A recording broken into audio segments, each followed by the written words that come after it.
नमस्कार, कमोडिटी 360 में आपका स्वागत है। इन फोकस आज मेटल्स एज अ सेक्टर है क्योंकि यहाँ पर लगातार हमने गिरावट आते हुए देखी है।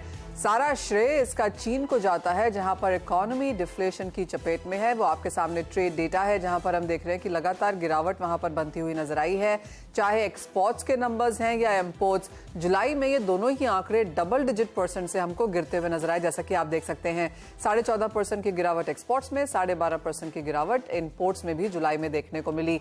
साथ ही साथ यहाँ पर अगर बेरोजगारी की देखी जाए तो यहाँ पर भी लगातार हमने गिरावट आते हुए देखी है, यानी कि बेरोजगारी बढ़ते हुए नजर आई है। रिटेल सेल्स की अगर बात की जाए तो यहां पर भी हमने देखा है कि नंबर थोड़ा वीक आता हुआ नजर आया। रियल एस्टेट सेक्टर की बात की जाए तो यहां पर इन्वेस्टमेंट्स कम है, डेट प्रोडक्ट्स में जो रिटर्न्स हैं वो नहीं है। होम्स बाइंग और होम सेल्स दोनों ही नंबर्स यहां पर गिरते हुए नजर आए हैं। फिक्स्ड इनकम एसेट्स में भी हमने देखा कि वहां पर इन्वेस्टमेंट भी गिरती हुई नजर आई, यानी कि चीन का सारा डेटा तो खराब है ही। साथ ही यहां पर अगर डॉलर इंडेक्स को देखा जाए तो यहां पर लगातार बढ़त है, 2 महीने के हाईज पर कारोबार है। और जो लेटेस्ट ट्रिगर बाजार के लिए रहा वो ये था कि यूएस फेड मीटिंग मिनट्स में ये पता चला कि आगे जाकर भी इंटरेस्ट रेट्स बढ़ाई जा सकती हैं। इन सब का असर हमने मेटल्स पे आता हुआ देखा है, लेकिन यहां से आप क्या स्ट्रैटेजीज बनाएं, इस पर करेंगे चर्चा।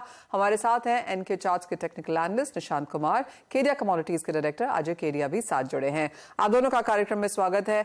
अजय जी, जहां तक फंडामेंटल्स हैं सारे के सारे ऑन द वीकर साइड है और इसीलिए हमने अच्छा खासा प्रेशर भी यहां पर सारे मेटल्स में बनता हुआ देखा। सभी के सभी multi week multi month lows पर फिलहाल कारोबार कर रहे हैं, week on week, month on month. और पिछले 3 महीने का भी अगर चार्ट उठा के देखें तो जो थोड़े बहुत गेन्स बनते हुए नजर आए थे वहां पर सब में गिरावट देखने को मिली है। अब यहां से जो बाकी का बचा हुआ अगस्त का महीना है, क्या देखना चाहेंगे आप? Very good evening Manisha ji. Definitely बिल्कुल, हमने पिछले 1-1.5 महीने से अगर हम बात करें तो कंटिन्यू ये सुनने में आ रहा था कि चाइना कोई ना कोई स्टिमुलस लेके आएगा, इकोनॉमी को सपोर्ट करेगा। बट इसके विपरीत हम देख रहे हैं कि जो भी डेटा पॉइंट हमने पिछले 15-20 दिन में देखे हैं वो काफी नेगेटिव रहा है। चाहे हम इंपोर्ट के फिगर्स की बात करें, चाहे एक्सपोर्ट के फिगर्स की बात करें। इनफैक्ट जीडीपी में जो पहले हॉकिशनेस बना हुआ था वो भी कहीं ना कहीं डाउनग्रेड होता हुआ दिखाई दे रहा है। इनफैक्ट जो चाइना के न्यू बैंक लोन है वो जुलाई में काफी ड्रॉप होते हुए दिखाई दिए, तो जो उम्मीद थी वो कहीं पे भी दिखाई नहीं देने लग गई। और साथ में इसके विपरीत हमने देखा डॉलर इंडेक्स में कंटिन्यू तेजी बनी थी, क्योंकि हॉकी स्टोन अभी भी सेट बना हुआ है और अभी हम देख रहे हैं कि डॉलर इंडेक्स भी 200 मूविंग एवरेज के बिल्कुल करीब ट्रेड कर रहा है। तो एक तरफ डॉलर में तेजी और दूसरी तरफ चाइना से कोई भी पॉजिटिव डेटा नहीं आने की वजह से प्राइजेस में हमने कंटिन्यू फॉल आते हुए देखा। नो डाउट अभी भी उम्मीद है कि आगे जाकर अगर चाइना इकोनॉमी रिवैम्प होती है, या जैसे हमने रिसेंटली हमने देखा 0.15 से एक रेट कट हुआ है टेम्पररी, तो ऐसे कुछ रिलीफ आती है तो डेफिनेटली कंजम्पशन को बूस्ट मिलेगा। Prices has already corrected very well. यहाँ पे कुछ काउंटर्स ऐसे, जैसे कॉपर की अगर हम बात करें तो कॉपर का स्टॉक अगर हम देखें YOY तो यहाँ पे हमने काफी बड़ा फॉल आते हुए देखा है अभी भी। और जिंक की भी इन्वेंट्री की बात करें तो रिसेंटली हमने बढ़ते हुए जरूर देखी है, बट अगर हम कंपेयर करें पास्ट डेटा के हिसाब से तो कहीं ना कहीं एक सपोर्ट दिख रहा है। तो टेक्निकली मुझे लगता है जो इवेंट था चाइना का डेटा के लिए या यूएस का वो कंप्लीट हो चुका है। कहीं ना कहीं ग्राउंड वापस क्रिएट हो रहा है। जैसे एलएमई पे अगर हम बात करें तो करीबन 8,100 के आसपास कॉपर एक बेस बनाता हुआ दिखाई दे रहा है। वहीं जिंक के अंदर भी बात करें तो सिटी ने भी फर्दर 10 से 15% का जो डाउन साइड दिखा था वो ऑलमोस्ट हमने अभी रिसेंट हाई से ड्रॉप होते हुए दिखा। तो आई थिंक मार्केट एक कंसोलिडेशन और नए क्लू के लिए वेट कर रहा है, बट आई थिंक यहाँ से एक बेस बनाता हुआ दिखाई दे सकता है। ओके, यानी कि जो भी फैक्टर्स फंडामेंटल्स हैं वो फैक्टर्ड इन है और यहाँ पर एक बेस बन सकता है। निशांत, आप कैसे देखते हैं? क्योंकि सिर्फ मैक्रोज की बात अब यहाँ पर नहीं है और जैसे अजय कह भी रहे थे कि लॉन्ग टर्म अगर आप इन्वेंट्रीज देखें तो अभी भी अपने एवरेज से काफी कमजोर हैं, लेकिन अगर पिछले 1 महीने की बात की जाए, इस साल की अगर बात की जाए तो इन्वेंट्रीज में अच्छा खासा उछाल है। जिंक को अगर आप देखें 2.5 महीने के लोज पर है और 17 महीने के हाईज पर जिंक की इन्वेंट्रीज है। पिछले 2 दिनों में तो बहुत सारा इनफ्लो यहाँ पर आता हुआ नजर आया। कॉपर इन्वेंट्रीज में 1 महीने में 50% की बढ़त है। मुझे याद है 37,000 टन भी यहां पर लो था कॉपर इन्वेंट्रीज का, जो बढ़ के 90,000 टन हो गया है।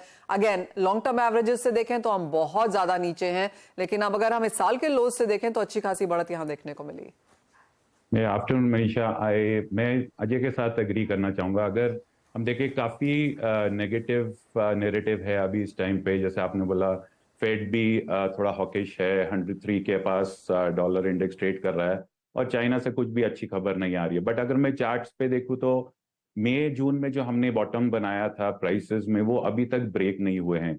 अगर आप जिंक ले लीजिए या एल्यूमिनियम ले लीजिए या कॉपर, इनफैक्ट कॉपर अभी भी काफी हाई है अपने लो से। तो even despite all the negative narrative काफी अभी भी हम लोग कंसोलिडेशन मोड में हैं। जैसे कि अजय ने भी बोला, हम लोग काफी करेक्ट हुए हैं इस साल में, तो एक कंसोलिडेशन होता है, जैसे आप डबल बॉटम जिसको बोलते हैं ट्रेडिंग टर्म में, तो वो डबल बॉटम फॉर्म हो रहा है, एक फाउंडेशन बन रहा है यहाँ पे प्राइसेस का, जहाँ पे एक इक्विलिब्रियम सेट हो रहा है बाय और डिमांड साइड में, सो बाय एंड सेल साइड में। सो वो वहाँ थोड़ा टाइम वहाँ पे लग सकता है, बट मेरे को यहाँ से बिल्कुल भी, अगर आप कहें तो मैं बिल्कुल भी बेरिश नहीं रहूंगा यहाँ पे। काफी अच्छा सपोर्ट दिख रहा है। जिंक आप देखिए 210 के आसपास ट्रेड कर रहा है एमसीएक्स पे, तो 205 206 का हमने बॉटम बनाया था मई में। सेम कॉपर में अगर आप देखिए 693 हमने मई में बॉटम बनाया था, 702 का जून में बना, और अगस्त में अभी 720 होल्ड कर रहा है। तो अगर आप चार्ट पे देखें तो लगातार हायर लो फॉर्मेशन कॉपर में देखने को मिल रहा है, जो इस नैरेटिव को इवन दो बहुत नेगेटिव है उसको इतना वैलिडेट नहीं कर रहा है। तो मैं इतना बेरिश यहाँ पे नहीं हूँगा, ये बहुत अच्छी अपॉर्चुनिटी है। इनफैक्ट कॉपर सबसे स्ट्रांग लग रहा है तीनों मेटल्स में अगर हम बात करें, और इधर से जैसे मैं अजय के साथ पूरी तरह से एग्री करता हूँ, यहाँ पे बहुत अच्छा फाउंडेशन बन रहा है अगर हम बेस मेटल्स की बात करें तो। ऑलराइट, लेकिन ये एक चीज आप दोनों ही अग्री करते हैं कि यहाँ से थोड़ी सी गिरावट और शायद देखने को मिल सकती है। क्लियरली बॉटम फिशिंग नहीं की जा सकती, लेकिन just to get a sense, और अजय पहले आपसे ये सवाल है, यहाँ से भी अगर कुछ गिरावट देखने को मिलती है, जैसे निशांत भी कह रहे हैं कि अगर हम मई के लोज देखें तो वहां से हम थोड़ा सा ऊपर ही कारोबार कर रहे हैं, अगर यहाँ से कुछ गिरावट है, अगर यहाँ से कोई डिप्स का वेट करता है, तो कितनी गिरावट की एक्सपेक्टेशन और है? क्या वो 2-3% होगा, 4-5% होगा, जहां पे आपको लगता है कि अब इससे ज्यादा गिरावट नहीं होगी? नहीं मुझे, अगर सबसे पहले हम डॉलर का व्यू देखना पड़ेगा, बिकॉज जिस ढंग से हमने डॉलर में 99.50 से 103.50 का लेवल देखा है, तो मुझे लगता है कि बड़ा इवेंट हो चुका है। और मे भी सीएमई फैक्ट टूल बता रहा है कि 90% से ज्यादा चांसेस है कि हम एक रेट्स अनचेंज देखेंगे अगले महीने में, तो वो एक तरह का गेम चेंजर होगा। बट डेफिनेटली अगर चार्ट्स पे अगर हम देखते हैं तो मुझे लगता है कि डाउन साइड काफी रेस्ट्रिक्टेड रहेगा। इससे पहले हमने करीबन जून में देखा था कि प्राइजेस 700 का एक मोटा मोटी बेस बना चुका था। तो आई एम एक्सपेक्टिंग अगर वर्स्ट इन केस अगर कुछ भी होता भी है तो मुझे 710-12 के ज्यादा नीचे नहीं लगता है। But in fact on the flip side मुझे लगता है कि चाइना जिस ढंग से एग्रेसिवली डिफ्लेशन से निकलने की कोशिश कर रही है, तो आई एम जस्ट वेटिंग कि अगर 728 के ऊपर भी अगर प्राइसेस होल्ड हो जाता है तो we can see a strong short covering which can lead the prices towards 740। और एलएमई पे भी अगर हम देखें तो 8050 का एक स्ट्रॉन्ग साइकोलॉजी एक सपोर्ट लेवल बना हुआ है। तो I am not so much bearish on copper right now. I think अगर वर्स्ट इन केस अगर 712 713 के करीब मिलता भी है तो हमें बाइंग करके चलना चाहिए। 728 के ऊपर prices can move towards 740। Alright, जब बात यहाँ पर बुलिशनेस की निकली ही है, तो Nishant, least bullish and most bullish आप किस मेटल पे हैं? मनीषा, लीस्ट बुलिश अभी भी जिंक, बिकॉज जिंक में हार्डली कुछ बाउंस देखने को मिला। Copper will be the maximum bullish. Copper में अच्छा अभी इनफैक्ट यहाँ से शॉर्ट टर्म भी लॉन्ग ट्रेड दिख रही है मुझे कॉपर में 730 735 का के लिए 715 का स्टॉप लॉस लेके रख के कर सकते हैं। तो कॉपर अभी भी यहाँ से short term trade bullish side पे बन रही है। बट जिंक और एल्यूमिनियम अगर मैं बात करूँ तो अभी भी 2-3% के लिए शॉर्ट ट्रेड ली जा सकती है। तो अगर हम रिस्क रिवॉर्ड की यहाँ पर बात कर रहे हैं निशांत, और हम अगर यहाँ से 2-3% की गिरावट देख रहे हैं, तो हम अपसाइड कितनी है फिर? अपसाइड अभी मनीषा, बिकॉज हमें लास्ट जो मई जून में जो हमने बॉटम बनाया वो होल्ड कर रहेगा या नहीं वो देखना जरूरी होगा। मेरा मानना है, जो मैं अगर स्ट्रेंथ इंडिकेटर देख रहा हूँ चार्ट्स पे, उसमें स्ट्रेंथ उतनी नहीं दिख रही है इस सेल ऑफ में। अगर आपको याद होगा मई में जो जिस इंटेंसिटी से सेल ऑफ हुआ था, उस इंटेंसिटी से सेल ऑफ अभी नहीं देखने को मिल रहा है। तो मैं काफी पॉजिटिव हूँ कि यहाँ पे मई जून के लोज के पास ये बॉटम बना सकते हैं जिंक और एल्यूमिनियम। बट यहाँ पे अगेन थोड़ा सा कंसोलिडेशन लग सकता है, थोड़ा टाइम लग सकता है। Copper on the other hand अभी भी अच्छा लग रहा है।